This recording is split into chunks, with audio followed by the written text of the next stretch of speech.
And welcome to Week 10 of the Coach's Corner. Kevin Turner along with the coach, Bruce Rollinson. First of all, Coach, congratulations. Big win over Santa Margarita last Friday night. No, it went well, Kevin.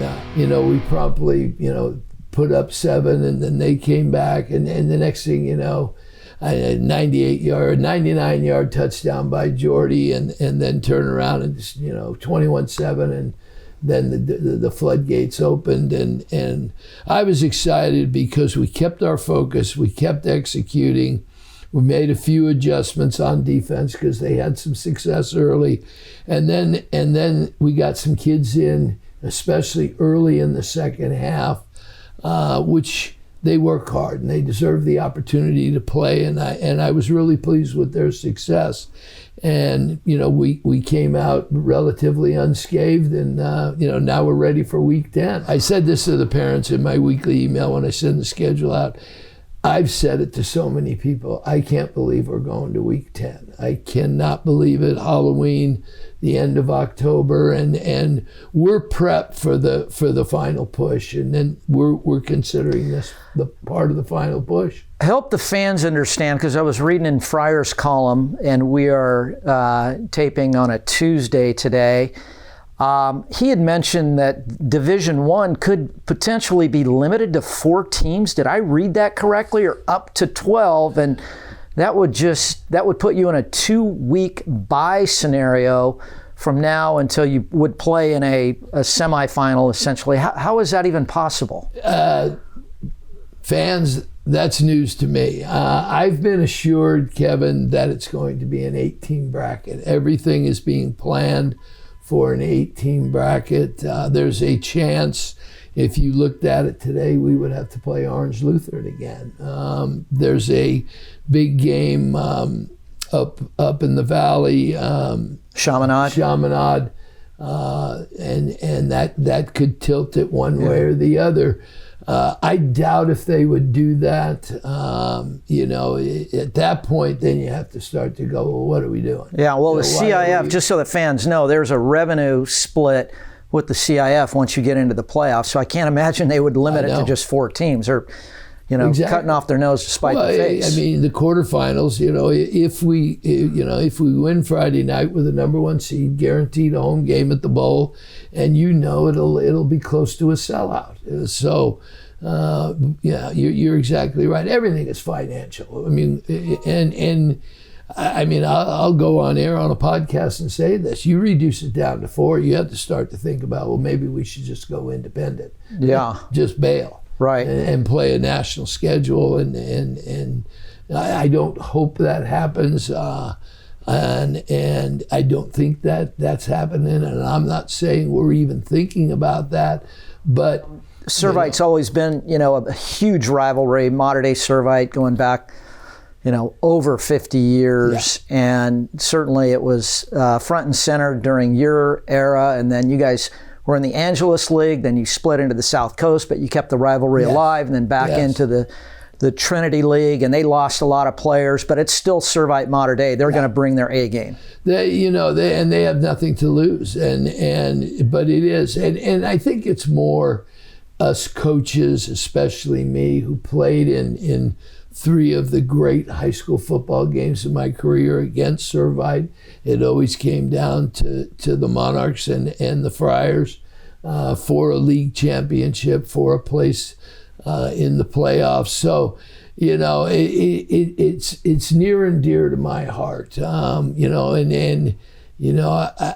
know that it's important to them. It would make their entire season, and they're going to play like the Super Bowl against us, and we have to be prepared. We had a decent practice last night, not a great practice, but I think they'll be ready. I really do. I just got a feeling, and Cerritos is a great venue. We're going to renew the home uniforms. It's going to be red and black out there at 7 o'clock at Cerritos College. All right, when we come back, we'll have 2 of our players in our player segment right after this timeout.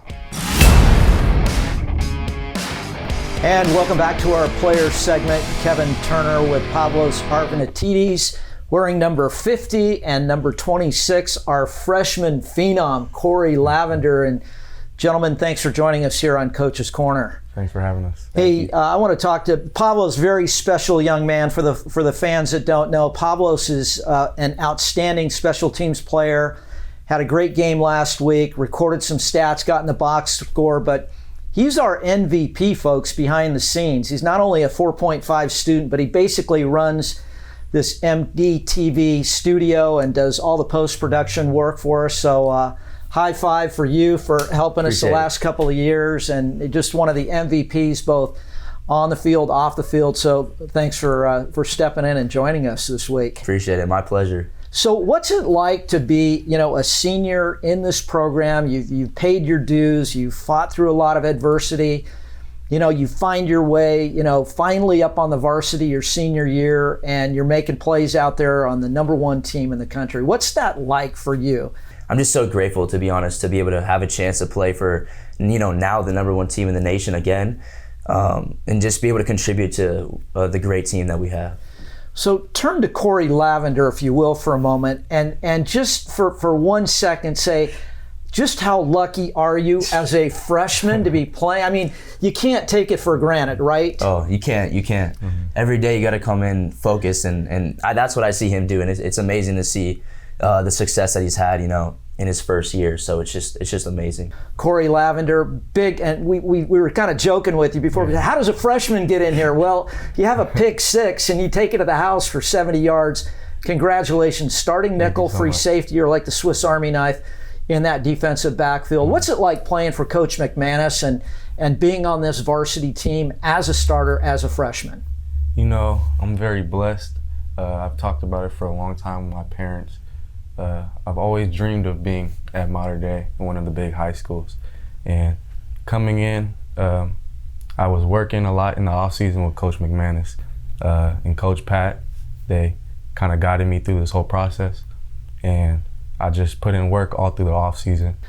Give us a kind of the day in the life of Cory Lavender. What time's the alarm clock go off? What time do you have to meet the van? What's that process like? And then what time do you get home? Wake up at 5 o'clock, get ready. We're out the door about 5:20, and then we go to my friend Sean Scott, another freshman, and then he takes us to Corona. It takes about 30 minutes to get there. Then we wait for the van for about 5 minutes. We take the van at about 6:12 all the way to Mater Dei, which is about an hour and 20 minutes. We go through the whole school day. After a long practice, we get some extra work after practice, and we head to the locker room, go back home, and I get home around about 8:20, and then take a shower, do some homework, and eat, and then repeat every day. Wow. Why don't you walk us through kind of your journey and what's around the corner for you? Obviously, you're a 4.5 student, and we were talking about some of your college options, Virginia, Liberty, and maybe perhaps looking at Stanford. What are your plans after Mater Dei? My plans after high school is, if I decide to play football, I can obviously do that at any one of those colleges with all the skills that I've been able to develop here at Mater Dei. And I'm looking to do constitutional law after high school. That's my goal. I want to be involved in that. I think it's super interesting. So you got Servite. You know that this is a huge rivalry. It goes back over 50 years, and it's one of those rivalries that's very important to Coach Rollo. And despite the record, these guys are going to bring their A game. Yeah. So what are your thoughts heading into this last week of the regular season? Don't take them lightly. We're just going to keep working all week. We had an iffy practice yesterday. We got to come out today and for the rest of the week and keep going at it. Just repetition and, just bring it to them all game. Gentlemen, continued success. Pavlo, number 50. Cory, number 26. Yes, sir. Let's get a W this week. Yes, sir. All right, when we come back, we'll wrap it up with Coach Rollinson right here on Coach's Corner. And we want to welcome you back to our final segment, Week 10, as we wrap up the regular season here, Coach. And two great representatives of Mater Dei athletics and academics with Pavlo and Cory, a freshman and senior, and just a mentor-mentee relationship. And really that's what it's all about here at Mater Dei, just passing that baton from one senior to junior, junior to sophomore, sophomore to freshman. But here we saw a dynamic from senior to freshman. You know, I talk about senior leadership. I'm so proud of Pavlos. He's one of my favorites, I won't lie to you. And he'll flat out do. He's a stud, and he is I know. built. And if you put a brick wall on the 20-yard line and said, you got to go through that to get to the tackle, he'd do it. I mean, he's fearless, and he's a true monarch. And to watch him turn to Cory, you know, and I'm going to tell you, Cory is an unbelievable potential player in the sense of he's only a freshman. And I've watched him grow and mature, and there's so much more to come. But, you know, you see a kid take it to the house like you mentioned, and, you know, he cuts back 2 different times, makes a guy miss, and I'm going, that's not bad for a freshman. But, you know, there's my program right there. You know, you might hear about it, but you just saw it. And every senior is like that. And then that's how we've built the program up through the freshman class. And the dedication, Cory getting up at, I don't remember getting up at 5 o'clock in the morning in high school.